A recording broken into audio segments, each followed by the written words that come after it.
Bonjour, soyez les bienvenus à Sa parole pour aujourd'hui. Le thème du jour, comment contrôler sa colère. Si vous vous mettez en colère, ne péchez point, que le soleil ne se couche pas sur votre colère. Éphésiens chapitre 4, verset 26. La colère n'est pas un péché, mais ne pas savoir la contrôler en est un. Chaque fois que vous vous mettez en colère contre quelqu'un, c'est au moins la preuve que vous vous intéressez à cette personne.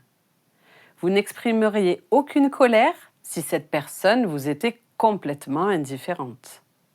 Vous devez seulement apprendre à contrôler vos émotions et à les exprimer de façon plus positive. Au lieu de crier après vos enfants parce qu'ils n'ont pas fait leurs devoirs, faites-leur toucher du doigt l'importance d'une bonne éducation en vue de réaliser leurs rêves. Puis, donnez-leur un coup de main quand ils ont des difficultés. Ne rabâchez pas de sermons aux oreilles de ceux que vous aimez. Laissez votre exemple de vie les attirer à Christ. Rappelez-vous ces paroles. N'accordez aucune place au diable. Éphésiens 4, verset 27. Le premier endroit que le diable veut conquérir est votre famille. Ne lui accordez aucune place. Vous pensez avoir d'excellentes raisons pour vous mettre en colère ?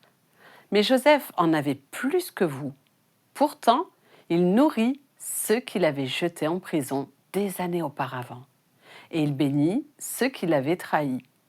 Ce faisant, il libérait son esprit de toute colère.